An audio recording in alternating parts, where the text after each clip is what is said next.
బాలీవుడ్ దిక్కే ఉంటారు కదా అటు సైడ్ అండి. ఇంకా హిందీ వేరే భాషల మీద కూడా మంచిగా హిందీ వచ్చు కొంచెం. అమ్మ హిందీ మాట్లాడుతుంది కదా, అమ్మ తెలుగు మాట్లాడుతుంది. తెలుగు మంచి తెలుగు మాట్లాడుతుంది. అంటే అమ్మ డామినేషన్ లేదు, నాయన డామినేషన్. అంటే ఇట్లా మిస్కింగ్లు ఉంటే ఎన్ని వస్తాయంటే ఆలోచనలు, ఎక్కడనో అమ్మ, ఎక్కడనో నాయన, ఆయన ఎక్కడనో. అంటే ఇది వచ్చేది ఎట్లుంటుంది ప్రోడక్ట్ కంటే, ఒక ఉదాహరణగా ఇగో అలనాటి రామచంద్రుడు అనే ఒక అద్భుతం వచ్చింది కదా, నువ్వెక్కడనో తెలియదు కలిపిండు. ఇట్లాంటి ఊతికే వస్తాయి ఆలోచనలు. ఇప్పుడు నమ్మేది కూడా నీ వెనక ఫోన్ వాళ్ళు కూడా అంతే కదా, అంతే.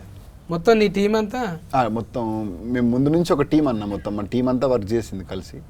లైక్ ఇంకా డైరెక్షన్ డిపార్ట్మెంట్ కూడా చాలా సపోర్ట్ చేసింది. కథ ఎడ కూర్చొని రాసుకున్నావే? ఇంట్లోనే అన్న. మరి ఊతు కదా ఇంట్లో కూర్చొని రాసుకుంటారా? ఇంట్లోనే మళ్ళా పూరి గారి అనుచరులు అంటే ఇక్కడ ఉంటారా? ఆయనే చెప్తాడు, అవి ఉంటాయి కదా రికార్డింగ్ చెప్తాడు, తిరుగు ఎక్కడన్నా తిరుగు, ఒక దగ్గర మాత్రం ఉండకు, దేశమంతా తిరుగు, ఏదన్నా చెయ్యి అంటుంటాడు కదా. మళ్ళీ ఇంట్లో ఎట్లా కూర్చుంటావు నువ్వు?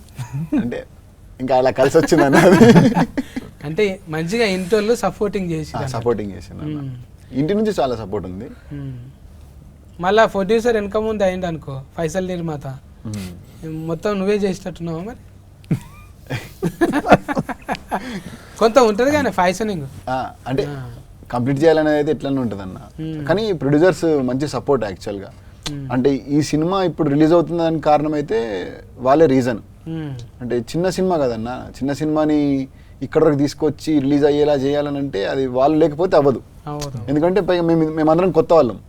సో కొత్త వాళ్ళని లాంచ్ చేయడం అనేది అంత ఈజీ కాదు ఇండస్ట్రీలో. దానికి తోడు దిల్ రాజు గారు రిలీజ్ చేయడం అనేది ఇంకా హ్యాపీ న్యూస్ మాకు. అవును, ఇప్పుడు దిల్ రాజు సార్ యాడ్ అయ్యింది అంటేనే దానికి ఒక సగం దృష్టి పడుతుంది. చూడాలి ఇది ఏంది అసలు, సార్ మెచ్చుకున్నాడు అంటే మినిమం ఉంటుంది దానిలో. ఎగ్జైట్మెంట్ అనిపిస్తుంది. చాలా అంటే చాలా ఎక్సైటింగ్ ఉందండి ఖచ్చితంగా. డైరెక్టర్ గారు చెప్పినట్టు మాకు ఎంతో అదృష్టం, మా అందరికీ వి ఫీల్ సో లక్కీ. అంటే దిల్ రాజు గారు, మా నిర్మాత గారు అందరూ, వాళ్ళు లేకపోతే ఇంత దూరం వచ్చేది కాదు. మేము ధైర్యంగా ముందు కదా వచ్చేవాళ్ళం అయితే కాదు. సో ఎక్సైట్మెంట్ ఉంది. ఇంక మొదటి సినిమా కాబట్టి కొంచెము చూడాలి మరి.